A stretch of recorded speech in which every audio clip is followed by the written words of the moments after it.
What is up, YouTube family and folks? This is Kevin's Perspective Podcast.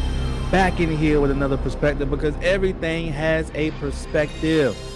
I am doing good. I am doing great. How are you? It's nice and sunny outside. How is everybody doing? Come on in. Come on in the building. You know what I'm saying? First off, shout outs to Vocal Vision, expressing what it seems to accomplish a dream. That is the team. So before we even get to that conversation, let's talk about what's going on out here a little bit. So black people are upset and hurt that the Egyptians said they don't want nothing to do with y'all. They said, do not put this black actress in Cleopatra. We do not want anything to do with a black actress being Cleopatra. All that king and queen bloodline talk started to slowly go out the window. People started canceling their trips to Egypt because they start to see, this is how they really feel out here. Like the Egyptians don't mind you coming out there taking pictures of the pyramids and all that other stuff. The Egyptians said y'all can come over here, take pictures, do tours and stuff like that. But listen, we ain't the same. We built the pyramids. Y'all take pictures of the pyramids. We are not the same.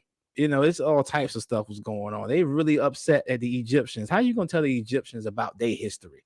You gonna tell them they wrong for not wanting a black woman as a Cleopatra? It's like, do people really think that just because Egypt is in Africa, that African Americans can just play whatever characters they want? It made me think, like, outside of white Americans, when it comes to culture, black Americans appropriate just as much, if not more, than they do. We really feel like we can associate with everything that has melanin in it. Just like when you look at other actors, like take Jackie Chan for a second. Jackie Chan is from Hong Kong. But you won't see Jackie Chan playing a Chinese emperor. It's not going to happen. He's not going to play a Japanese guy. It's not going to happen. It's not his culture. He's going to be like, yo, I'm going to stay in Hong Kong and do whatever it is I'm doing. But we'll take two people from South Central LA, never been to Africa a day in their life, and make them African kings and queens in a movie. We'll take a guy from Chicago and make him a Jamaican or a Bahamian. Like, that's what we do. And then get mad when the culture don't accept this. It's like you haven't even been there. People talk about Idris Elba, being from London and playing Stringer Bell or playing American characters. But that's different because he actually lived in America. He lived in New York. It's not like he hopped straight off the flight from London and went straight into Stringer Bell. We feel like because we African Americans that we can play everything African. And that's not the case because everything ain't the same in Africa. And to be honest, I don't know what the infatuation with Cleopatra is anyway. How come nobody ever makes a movie about Nefertiti or any other, Egyptian queens? It's always Cleopatra. But then again, it does make sense because Cleopatra represents feminism. Nefertiti was actually married to a king. My man talking. Cleopatra had a body count. So she's more relatable. But hopefully the movie is good. And judging from the previews, it don't look that good. But we'll see how it go. But moving on, man. So I always keep seeing this question, like, is social media ruining relationships? And people always say yes. Yes, social media is just, social media is just destroying relationships, is putting these images out there and perpetuating fear and all this other stuff, and people just saying whatever they want to say and making people not trust each other and yada, yada, yada, right? My thing is, I look at social media the same way I look at society. When people say, well, society is crazy out here. The society in the world is crazy. And I'm like, we are society, though. It's not social media's fault. We are social media. My man talking. It's the people's fault. We all act like social media is just this separate entity that we all just look at and watch and just have no control over. And we just, victims to it. But we are social media. Everything that's on there is what we put on there. Social media only exists because we make it exist. We perpetuate everything that's on social media. You are a part of the contribution of social media. That's just how we are. Social media is just a tool that we use to perpetuate our ideologies and what we support and don't support. Media in general is a tool for propaganda. Social media is no different. We're at fault for either being the consumer or the producer. I said in one of my early videos, do not blame social media because we are social media. We use it as a tool to abuse messaging. and to perpetuate fear or change mentalities. That's what we use social media for. And relationships aren't ruined because of social media, or relationships are ruined because people just don't know what they're talking about. They don't know what they're talking about and got everything to say. Objectivity and successful experience is a lost element on social media. People got plenty of experiences. Everyone wants to speak their truth, but no one has any success in the areas that they're talking about. I watched the Netflix special with Michelle Obama, The Light We Carry. Her and Oprah were talking, and she was talking about relationships. And I listened because she's been in it 30 plus years. So she had some level of wisdom. You listening to people who never even been in it. People would much rather listen to 20-something-year-olds talk about relationships and longevity and consistency as opposed to 50 and 60-year-olds talk about it, because the 50 and 60-year-olds actually have standards, and you don't want standards. You don't want to be held to one. So you much rather listen to a podcast with 22 and 23-year-olds talking about relationships, and they don't know nothing. They haven't even been through anything. They just graduated college. You don't want solutions. You just want to listen to problems. My man talking. And then relate to the problems. Solutions aren't relatable. Problems are. Talk. You don't want to hear someone older say, stop complaining and go love your spouse. You much rather listen to somebody complain about how unhappy they are, because it's more relatable. Complaining is the trend that I wish never was, but it's trendy. And it's been trendy for some years now. Solutions are not attractive. But speaking of relationships, like, another conversation that happens all the time, especially over the last year, is this provision conversation. The provider. I want someone who is a provider. You need to be a provider. Men need to be providers. All this provider talk. But nobody really breaks down what providing is. I hear it in glimpses, but all it really just comes down to is this person wants a provider, this person needs to be a provider, and that's it. That's all it comes down to. And my thing is, only in relationships do a person who wants to be provided for go to the provider with a list of expectations of what they want them to provide, and then hold them to the expectations and then walk off. And if they don't meet the expectations, then that means they're not a good provider. But that's not how providing works. Women bring up their grandfathers, right? And say, well, my grandmama never had to work. My grandfather took care of everything. My mama never had to work. My dad took care of everything. But the way that providing worked for them was, this is what I can provide. You either want to be under this provision or you don't. That's it. All I can provide for you is this. You either accept it or you don't. That's it. There was no, this is what I need you to provide. You need to get more and this, that, and the third. That's not how that worked. You know, when you think about service providers, right?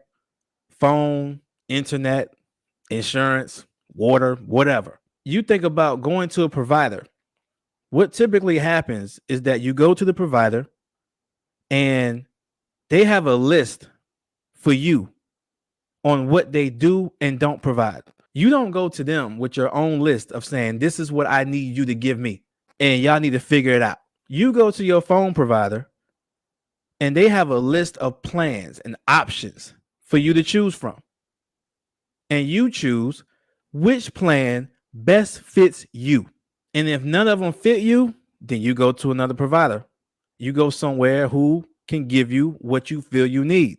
And the thing that the providers need to do, because this is what a lot of providers seem to fall at, is standing on what you can provide and knowing what your capacity is.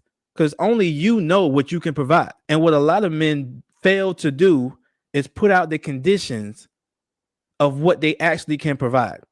Not just the conditions of what they have to do to get the provision, but the conditions of themselves on what they actually can do. Men are horrible at communicating that. No, you know I ain't lying.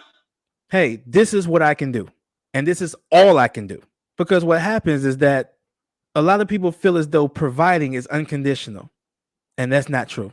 It's not even the case. The only unconditional provision that exists is parenthood. And that's because the ones being provided for didn't have a chance or didn't have a choice in the matter. So that provision is based off of obligation.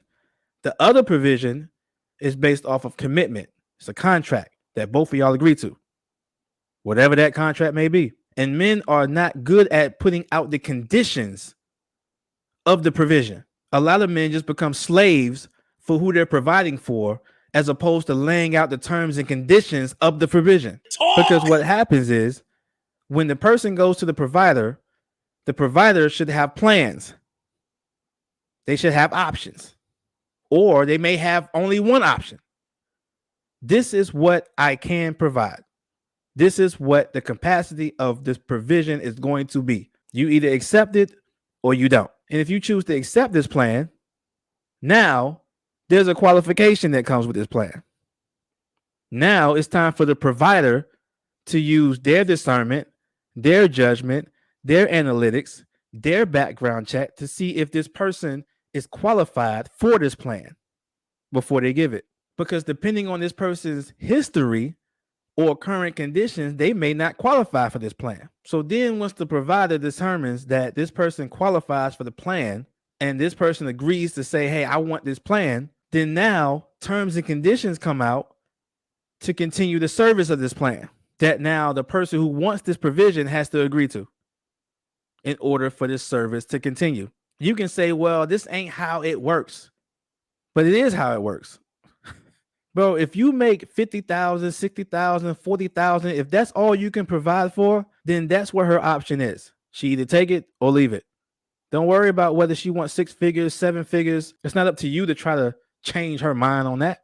She has to decide whether this is for her or not. If you're happy making 50 a year in the career or the purpose that you're doing, then just find a woman who's happy with you being happy with 50 a year.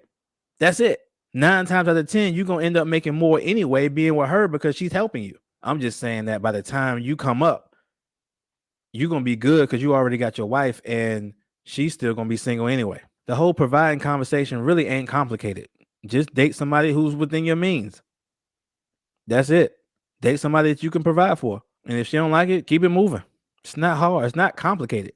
A lot of men just make it complicated because the type of woman they want more than what they want. Every man is capable of being a provider, but not every man is capable of providing the lifestyle that she desires. And the thing is, you just need to provide the lifestyle that you desire and see if she wants to be covered under it. And it kind of goes into my next topic. Like, we have control issues, not just men. I'm talking about everyone, society in general. Everyone has control issues. We have a control addiction. Part of that, is the obvious, people who have egos, narcissistic, fear, anxiety, like people have control issues. But there's other things that kind of contribute to that. Like, if you think about convenience and options, like we love to talk about how social media and the internet and technology gives us an abundance of options. And with options comes convenience. We have an abundance of convenience in society. And convenience gives people a sense of control. It's convenient to be able to pay for your rent or your mortgage online instead of having to go to a bank, write a check, and then walk in and pay for it by a certain time. It's convenient to be able to pay for it when you want to, where you want to, how you want to. It gives you a sense of control. And the abundance of convenience kind of trained our psyche into believing that we can do what we want to, when we want to, how we want to, where we want to, however we need to. Like, that's what we do now. We control everything. And we kind of trained our mind into thinking that inconvenience is a lack of control. That if you have to put forth more effort into something, that means whatever you put your effort into is controlling you or has a level of control over you. The fact that you have to walk into the bank to cash your check as opposed to cashing it on an app pisses you off because it feels like you have a lack of control. You hate the fact that you have to put in more effort than you feel you need to, mainly because the convenience isn't there the way you want it to be. And all that control translates into our relationships with people too. Like, we feel as though if we have to put forth more effort into interactions with people because of their lack of convenience for you, then you feel away. And the reason why so many people struggle with relationships or don't want to be in a relationship is because you can't control another person. And that lack of control irritates you. People really are irritated by their lack of control in a relationship because subconsciously, the convenience that we have in our everyday life gives us control. We feel as though we control everything. But when it comes to a relationship, you're not always in control. My man talking. And it messes with your psyche. It makes you feel more insecure. It makes you feel more helpless. And you don't like that feeling. It's like it's hard to really build trust when you feel like you always need to have a level of control. I think the divorce rate going up so high is part of people's feeling of wanting to be free and having full control of their lives. Because depending on someone else takes away your control unless they making everything convenient for you. As long as everything is convenient, then you have no problem. But as soon as things become inconvenient, there's an issue. When you have to communicate more than you think you should, it's a problem. When you have to trust more than you really want to, it's an issue. I saw somebody talk about people not being solid, and I agree. Like, I think that a lot of marriages fail because people just ain't solid or just have the appearance of being solid. I mean, people are ice cubes as opposed to rocks. If you want to see it that way, like a lot of people just appear to be solid like the ice cube, but as soon as things get hot, they start to melt. You always hear people say, I want to go with the flow as opposed to see how it builds. See, going with the flow is more fluid. Seeing how it builds is more solid. Sometimes you really got to listen to that because people's mentalities can be built off of fluidity and not solidarity. So no, I don't want to go with the flow. I want to see how it builds. But on a lighter note, are y'all watching the NBA playoffs? The Western Conference is pretty lit. I ain't gonna lie, it's pretty fire. Whoever wins the Warriors Kings series, I feel like is going to the finals because the Kings are way better than what I thought it was going to be.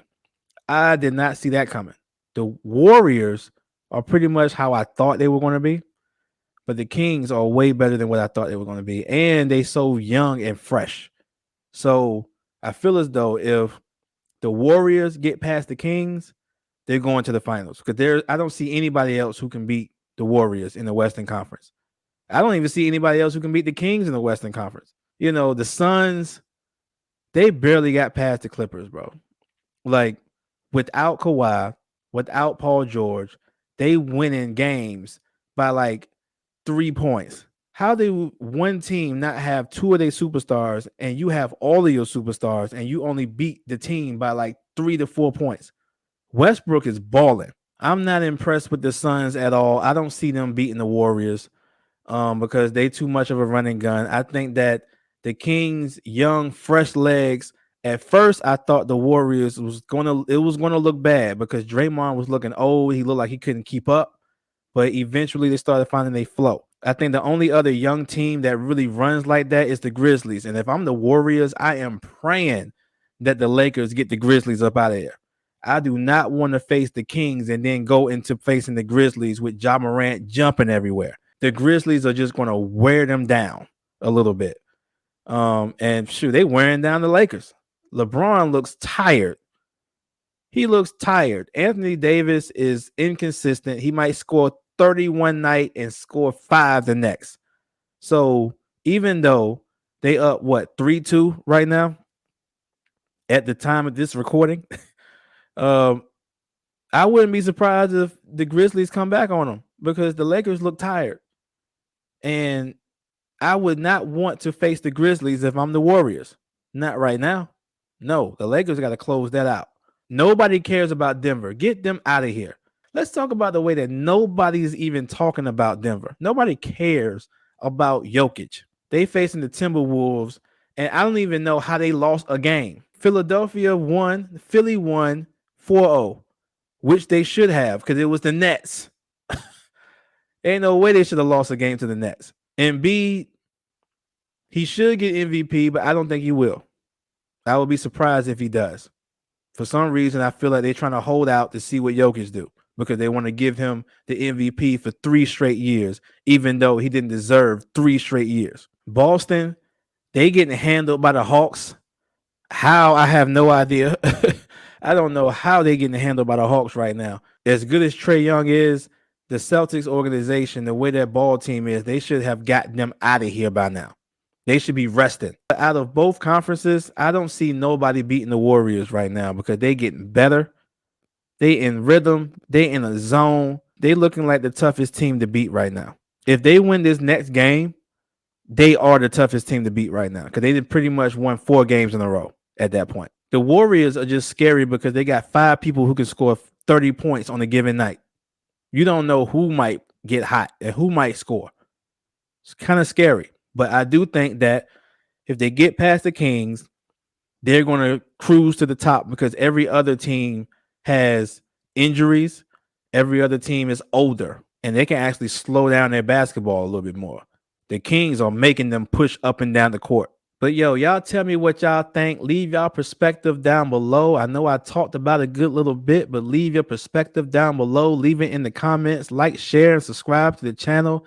Peace out.